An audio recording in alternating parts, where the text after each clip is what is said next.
Good afternoon.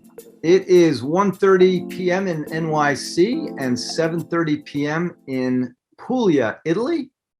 I'm Sam Kimball from Crush Wine Experiences, formerly New York Wine Events, and we are delighted to host you all for this entertaining and very informative session that we're going to have on Southern Italian wines and some really special Southern Italian wines.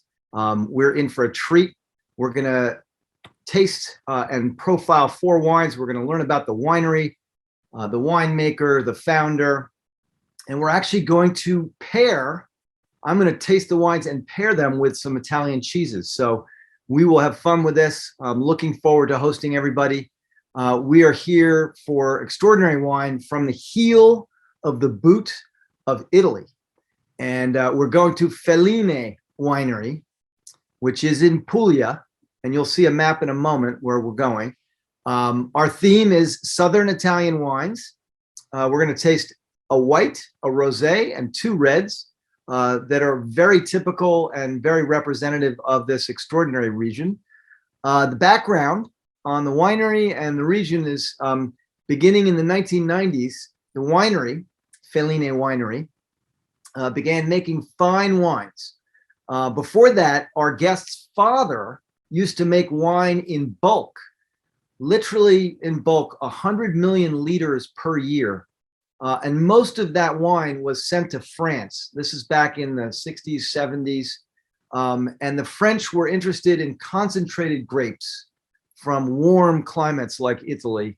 And the fruitiness and the strength of the wine in those concentrated grapes was something that they took advantage of.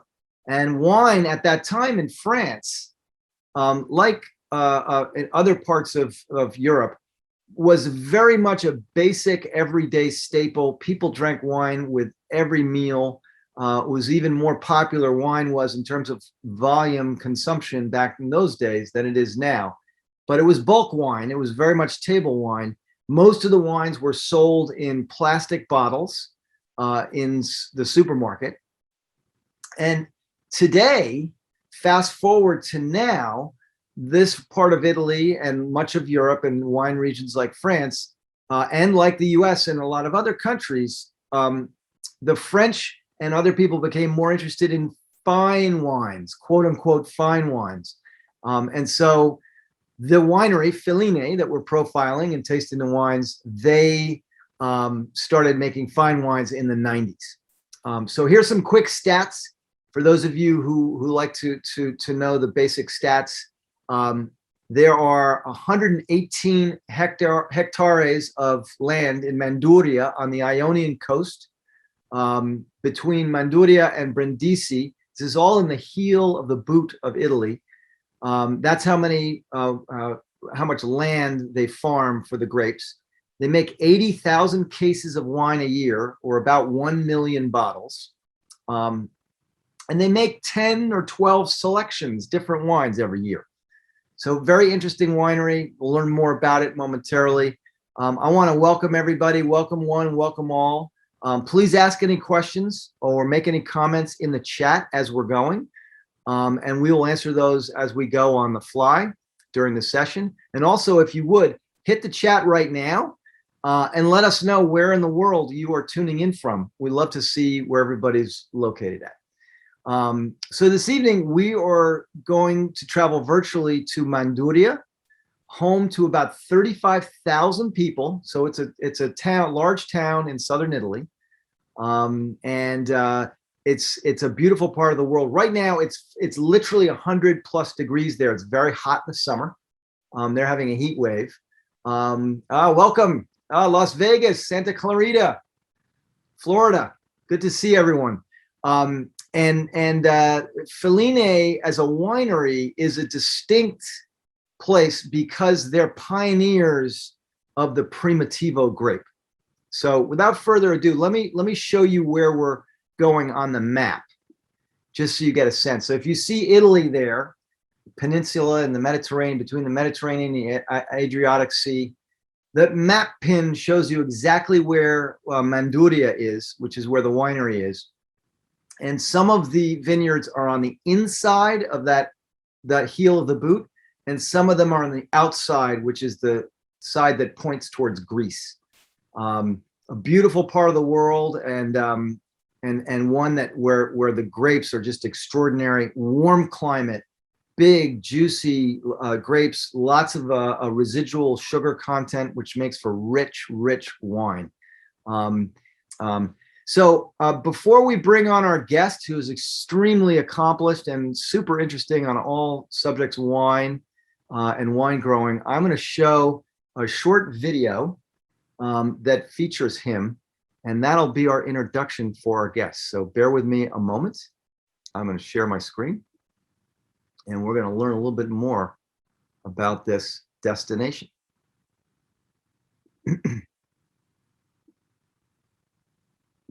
Well, I'm Gregory Perrucci from Felline, which is my winery. The winery is located in Manduria, which is known as the capital for Primitivo grape. Primitivo is genetically the same identical grape than American Zinfandel. Primitivo was unknown grape in Puglia, anonymous. It was bought just to make a blend in other regions. We grow mostly Primitivo, but we also grow original native grape like Negramaro, like Malvasia Nera, and like Susumaniello and many others. Most of them were brought by the Greeks 3,000 years ago when they colonized all the southern Italy. All right. That is great. We will go back to our screen, and without further ado, I would like to introduce Gregory Perrucci, who is the owner and also the founder and president of Felline Winery in Italy. Gregory, it's great having you on the show today. Hi, hi everyone. Thank you for being here together with us to taste some of my wines. I represent the third generation in this family business. And you know what? In Italy, we say the first generation creates, the second maintains, and the third destroys. So I have a big task to do. Anyway, so far I kept my business, my family business, with great results, great satisfaction. And we still are doing wines in the traditional way, preserving the native grapes. And I think for this reason, Wine Spectator put our winery in the list of 100 top wineries in Italy.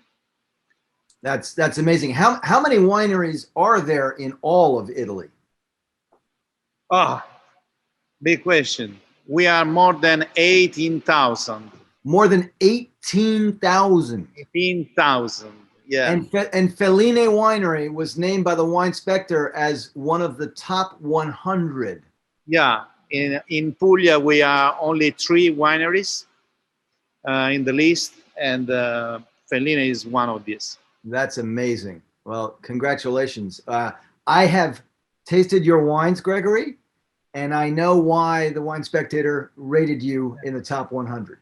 So congratulations. Now where does this broadcast find you today? We are, you mentioned the wonderful story of my family with my father making huge quantity of wine, bulk, selling all over Europe, mostly to France. Now we are in the historical winery, my father winery, where I made some development in order to have my own wine shop and the venue for the events. So this place is called Spazio Primitivo. So it's a tribute to the main grape of Manduria, which is Primitivo. And Spazio Primitivo means the space of Primitivo, like an event space. Yeah, Primitivo space. Yeah. That's very, very interesting. So, and how was Fellini? We talk about Felline Winery as a pioneer, quote unquote, of the Primitivo grape. How was the winery a pioneer in that sense? First of all, around Manduria, we had only Primitivo grape. So we were obliged to take care about this grape. And I personally started to deepening the acknowledgement about this grape, which was able to make a high alcohol, great concentration. So it was perfect for my father, my family business, which was a bulk wine. But I always had in mind the chance that this grape could make fine wines. And you know what? In my, let's call my career, I was also inspired by the success that Zinfandel achieved in California, where it was transformed by a group of great producer from a table grape, table wine in a great wine. And I have to say that I learned so much traveling California and talking to Californian producer. That helped me to make a modern Primitivo, to change our approach and make a fine wine from our grape. Of course, lands are different, winemaking style is different, but the character of the grape is the same. They are genetically the same, as you know. So interesting. And so really only about 40 years ago, 40 or 50 years ago, your region was not making any fine wine. It was all bulk wine meant for mass consumption. It was not, the same cultivation of the selections and the flavors. And you have essentially converted the region into a fine wine region. Yes, that's true. You know what? Anyway, even if we didn't make fine wine, my region was traditionally one of the most skilled region in the viniculture. So the people who works inside the vineyard are the most skilled in Europe. Piero Antinori, that in the last 10 years bought some lands here. Really? Was visiting. When he was visiting Puglia, he was astonished by the deep acknowledgement that regular growers had about the vineyards. Now you're talking about Piero Antinori. Antinori is probably the most famous winery in all of Italy. Yes. Yeah, it is. He is a great producer in Tuscany, but he also owns some winery in other region, and recently bought also some estate in Puglia. Hey, you guys who are watching, hit us in the chat if you're familiar with or if you are fans of Antinori wines, because that's obviously a big one coming out of Italy. And they make some mass market wine, but they also make some really fine wine as well. So yeah, he makes great wines. Really good wine. It's super interesting. And in Puglia, there are 3 wineries that made the top 100 list in Italy from the Wine Spectator. But how many wineries in total are there in Puglia? Puglia in this moment is increasing in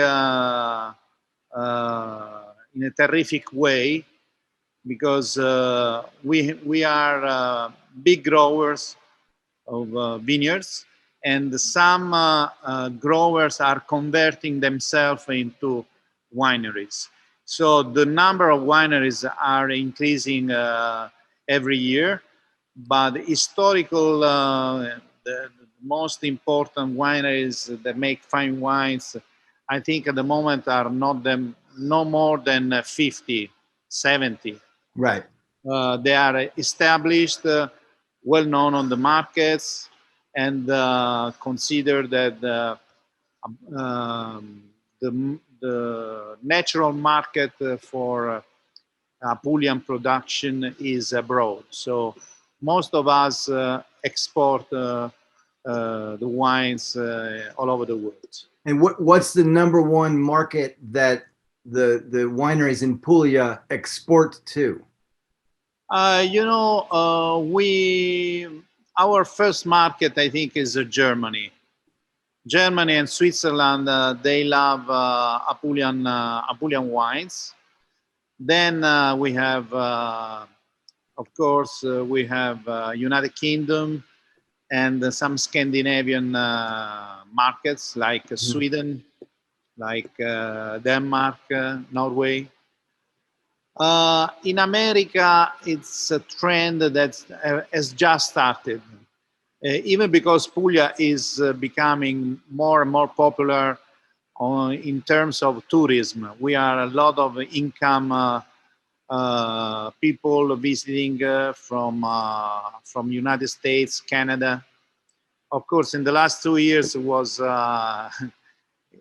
quite impossible. But I see many Americans even now. I had the visit 2 days ago. I have in the winery 2 sommeliers coming from Boston visiting us. So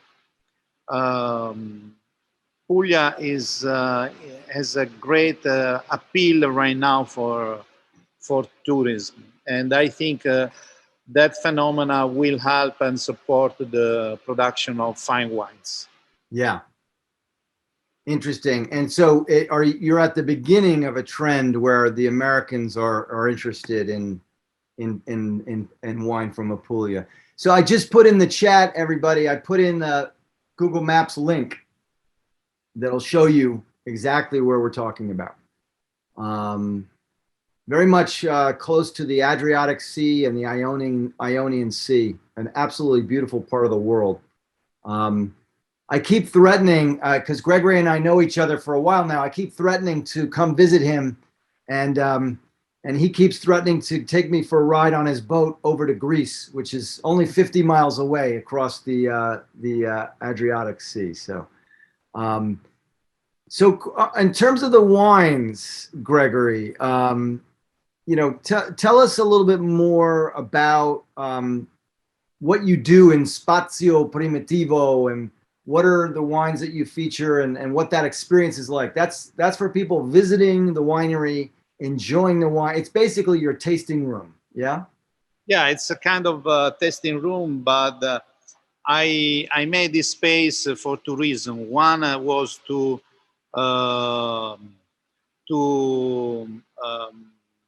bring from here the Primitivo all over the world. So this is a kind of window where people can see Primitivo in his home. And the second reason was because I wanted to bring the world wine culture, to bring here, to bring in and share with my friend, my people from Manduria. So they know everything about Primitivo, but they don't know anything about Malbec from Argentina. So sometimes I bring some wines from Argentina. I make events to promote the acknowledgement of other regions. Next Saturday in Italy, we have a national day, which is where all the wineries are opened, waiting for tourists. And this night is called Calici di Stelle, that means glass of stars. In Spazio Primitivo, we transformed these events in a glass of stars and stripes, because we will feature Primitivo and Zinfandel together. Right. With American barbecue. We have a team of very good pit masters, and we will make panini in the original American style. That's great. So you're going to have a barbecue pitmaster cook-off at the winery Yes. on the day of stars for wine. I love it. Well, can now, are you allowed to tell us the story? We're going to start tasting wines momentarily, but are you allowed to tell us the story of how the Zinfandel got to your vineyard? How it arrived? Yeah, it's simple. I told you before that I was inspired by the modern approach that the Californian producer had with their Zinfandel. So I started to travel and visit very often, and I became friend of most of them. Not only, I was also, due to my research on the historical side of relationship of Primitivo and Zinfandel, I was admitted to be the only Italian producer in the ZAP, which is the Zinfandel Advocates and Producer Association. Right. So you started traveling to Northern California to go see what they were doing with the Zinfandel. Exactly. And during one of my visits, I was by chance with an Italian producer. I was visiting one of my favorite producer, which is Ridge Vineyards. Ridge Vineyards, which is very famous in the U.S. Yeah, and he is considered to be the pioneer for Zinfandel, Paul Draper. And I was visiting Geyserville Vineyard, where they were pruning. And I saw that they used to sell the cuttings to people. And immediately I realized I had this idea. I bought many cuttings and I put in my bag and I brought illegally to Italy. You put in your suitcase and you brought them back on the airplane. I crafted back to Manduria, because at that time I was interested to see the differences between Primitivo and Zinfandel. At the time it was not yet sure that they were the same genetical grape. And so I grafted a vineyard, and I invited the most skilled growers in Manduria to see the differences, and nobody could see anything because they say, "Oh, it's Primitivo." Actually, it's Zinfandel. Zinfandel from California. Grow Zinfandel in Manduria. I love that story. How many years ago was that? It happened. Now it's 24 years ago. Wow.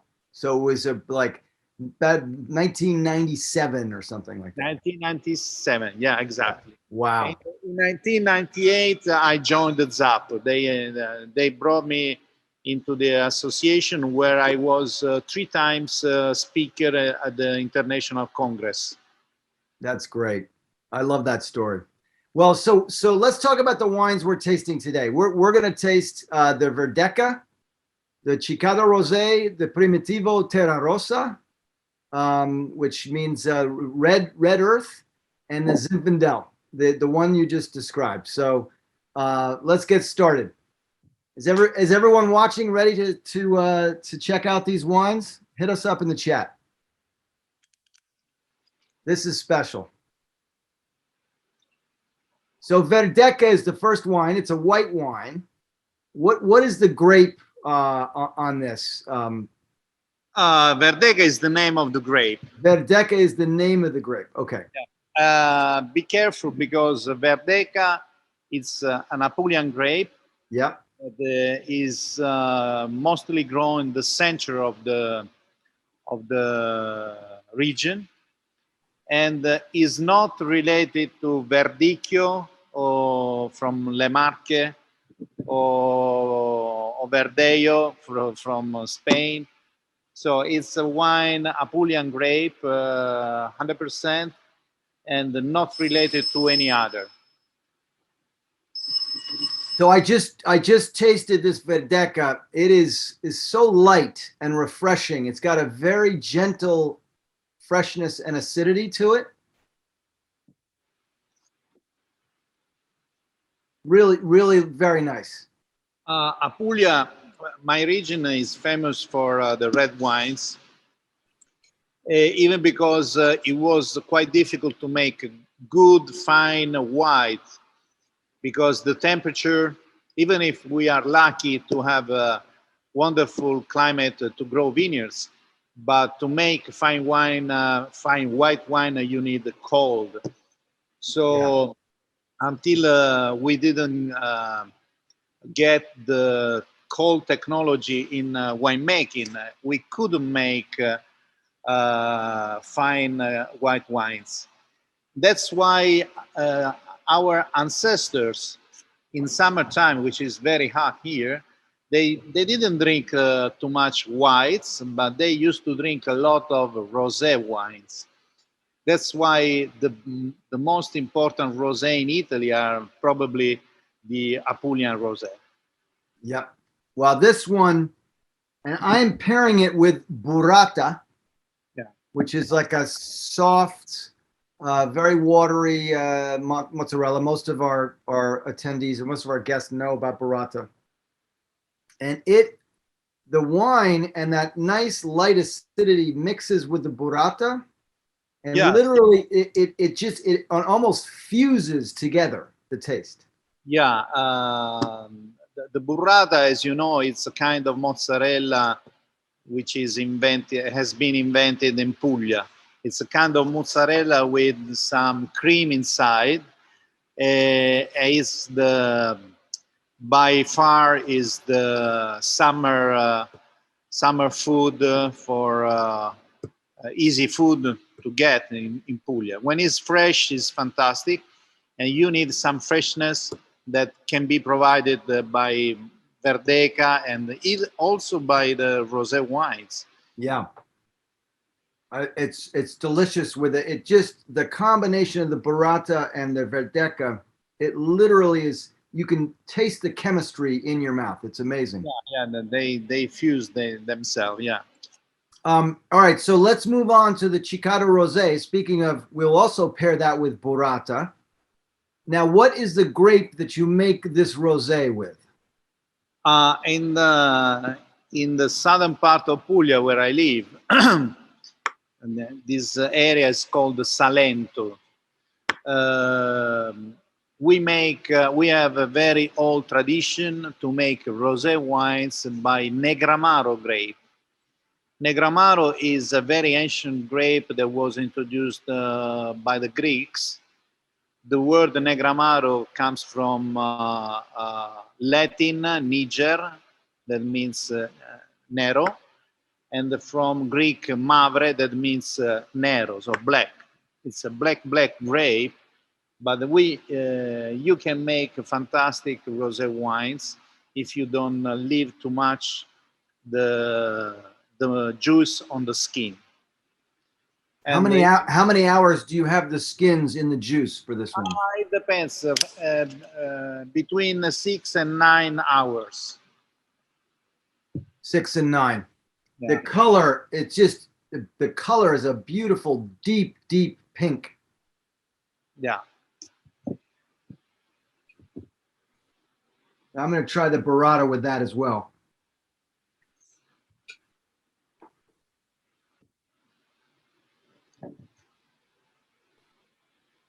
So this one, the combination of the burrata and the rosé is equally delicious as the first wine, but instead of fusing, the rosé sits alongside of the burrata in a really nice way. In this case, it's a little bit dangerous because you drink more and you want to eat more. Right.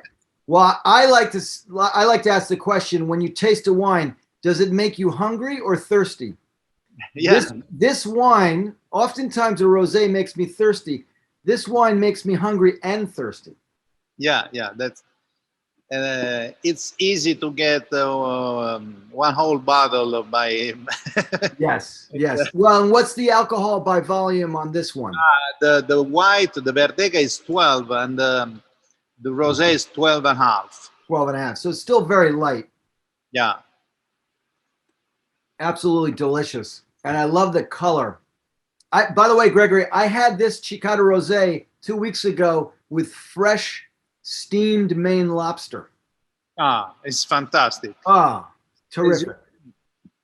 On the label, on the whites and the rosé wines, we put in each label a sea animal. So the octopus for Verdeca and the cicada for the rosé.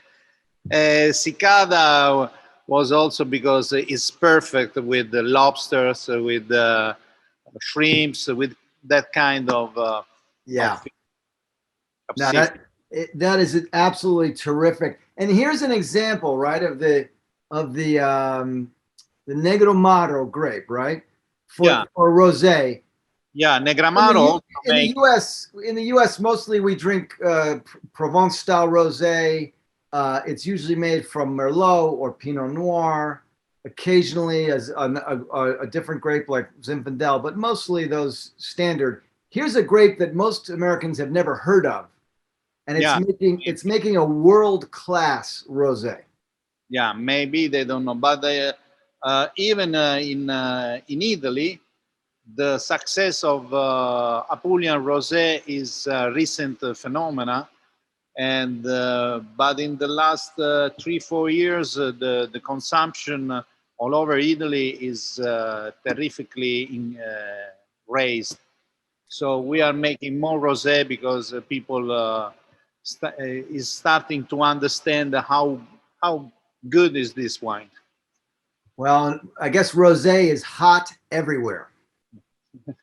So, all right. So we're going to move on to the classic Apulian wines, which are the reds. And we're going to start with the Primitivo, which is so nuanced. It's so elegant but rich at the same time. Tell us a little bit about this wine and the soil. What's the story of this Primitivo? The story of this Primitivo is tied to our philosophy about Primitivo. Manduria is the capital of Primitivo, and we had several Primitivos, only Primitivo vineyards around this town. But Primitivo has a different behavior in comparison with the soil in which it's planted. And we found that it was interesting to make wine from 4 different soil that we call cru, of course. The most typical is the red soil. So this wine, this Primitivo di Manduria, we had on the label the dot with the land, with the soil, the red soil. This is the most typical Primitivo because the red soil is the largest area around Manduria. And this wine, we harvest this Primitivo at the beginning of September. And the character is really friendly, is a big concentration, but very, very elegant because the cherry notes stays on the mouth as fruity notes, and he's gently in the end, not sweet, but with the sweetness of the fruit that is in the aftertaste. So here, this is the bottle, yeah? Yeah, this is the bottle. I have to tell you, this one, I love the aromatics, the smell, the nose of this wine is so elegant. And I just had it with, you recommended, and it was a great suggestion, Gregory. I just had it with a medium seasoning pecorino cheese, a hard cheese. It's delicious. But you know what this wine makes me want to have? It makes me want to have the squid pasta with a red sauce. Squid pasta. The black pasta with a red Okay, sauce. okay. The black pasta. Yeah.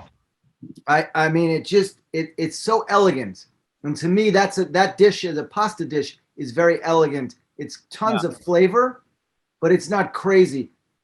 When I think of like crazy flavor in pasta, I think of like, spaghetti and meatballs, like delicious, or even a wild boar sauce. Yeah. But a squid ink pasta with red sauce, to me, and this wine, oh my God, terrific. You know what? It's a long time that I don't have a squid pasta. Now you made me hungry about this, so I have to check in my kitchen if. When I come to Felline and visit the winery, I will cook the squid pasta for you. Okay. And you pour the wine. Okay, I will make risotto with the black ink of squid. Oh, very nice. Wow. Terrific. Yeah, this one is, I mean, I am not very familiar. Like many Americans, I'm very boring. I drink the same 5 grapes, Chardonnay, Merlot, Pinot Noir, etc., and maybe Sauvignon Blanc. But I don't usually have a Primitivo. This one is it's just so nuanced. It's smooth. But it's tons of flavor and aromatics. But it's not rough. It's not aggressive. I know it's not aggressive, and also one thing, we use the oak in a gently way. So you first feel the fruitness of the grape, the fruitness of the wine, and the wood is not too overwhelming the wine. And it's terrific with the pecorino cheese. I'm just trying to pecorino with nothing else. Just the cheese, no cracker. Amazing. So let's move on to the Zinfandel,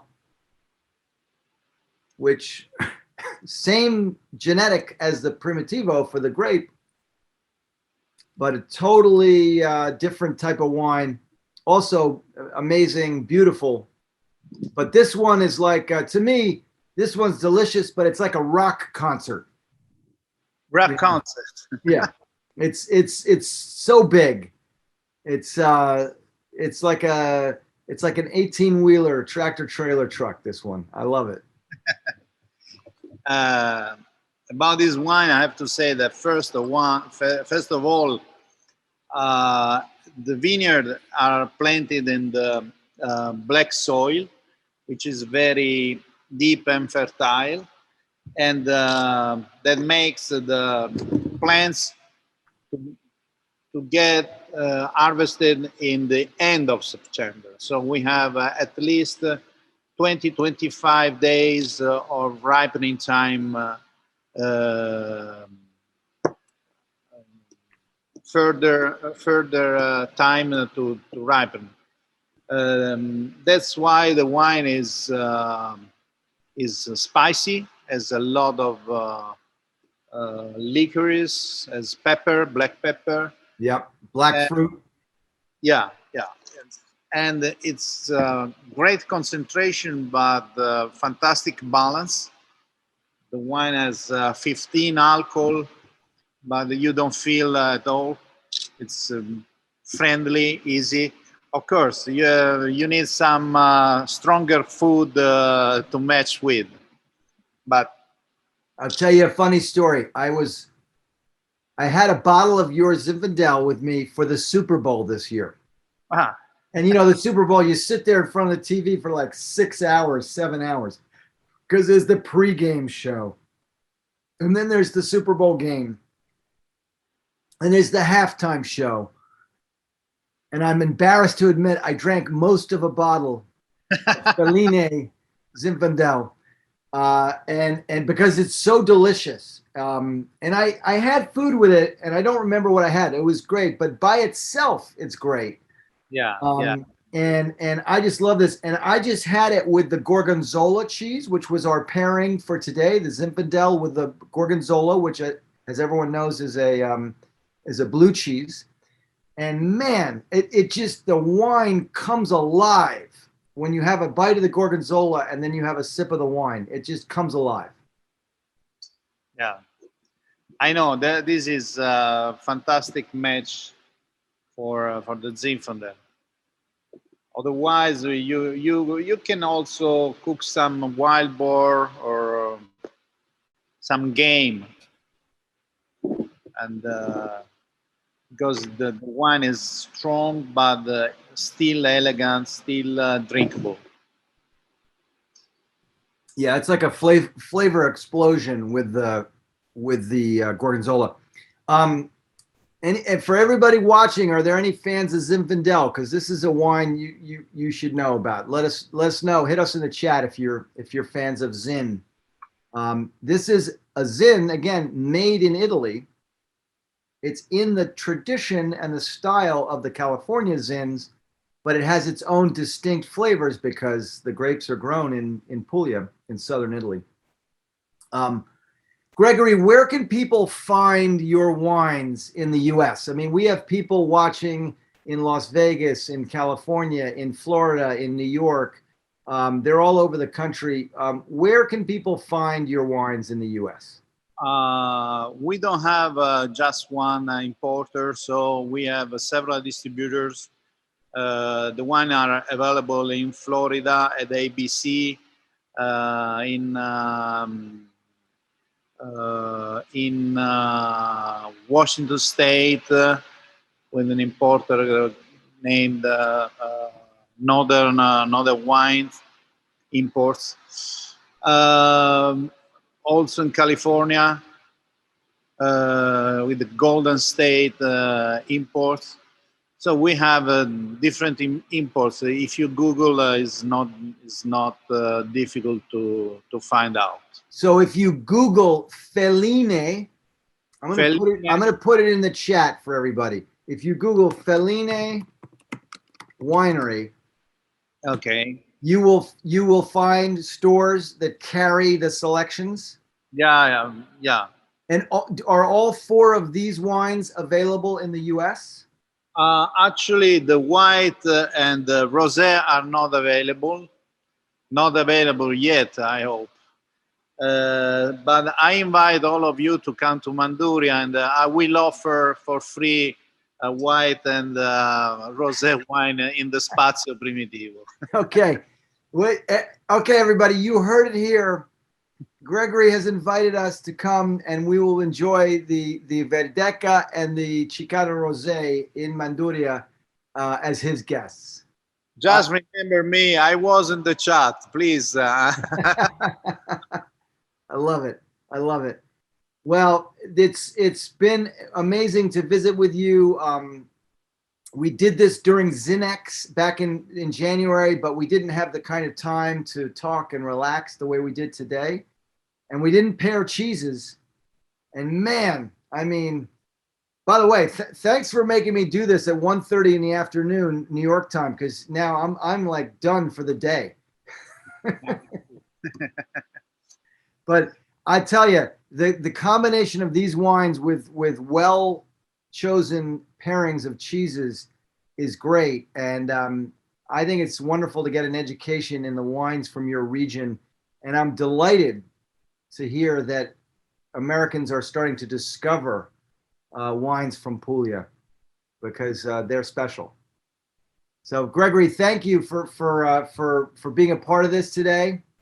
Thank you, Sam, and thank you everybody for the time you gave me to show my wines. I'm not kidding. People is coming to Puglia very, very often, so it's a place that you have to put in mind when you consider Italy to be visited. Don't stay only in Rome, which is fantastic. Move down, come to Puglia and visit us, of course, Spazio Primitivo, where we make events and we can arrange fantastic tasting with wine lover like you. And do you have food to pair with the wine? Of course, my friend. But we can even cook together if you can. Listen, every session we do, Gregory, there has to be at least one stupid question. Ah, okay. That's a requirement. The question was, is there food to pair at the winery in Italy with the wine? Okay, yes, there is. All right, well, listen, thank you so much for doing this. And thank you, all of you, for tuning in. I love to see everybody from all corners of the U.S. We look forward to seeing you soon. We're going to take a couple weeks off, a summer break for the broadcast, and we will be back on August 25th with Pindar Winery, which is Pindar Vineyards is the largest winery in the Long Island wine region, and they are making some crazy award-winning wines. So tune in. You'll get an email. Tune in on August 25th at 7 p.m. Eastern, and we'll hang with you guys and taste some incredible wines from Long Island. Gregory, stay well, stay cool in that 100-degree weather. It's quite difficult. and we will see you very soon. Thank you again. Okay, thank you so All much. right. Thanks Take again. care. Everybody stay safe. Thank you. Take care. Bye-bye now.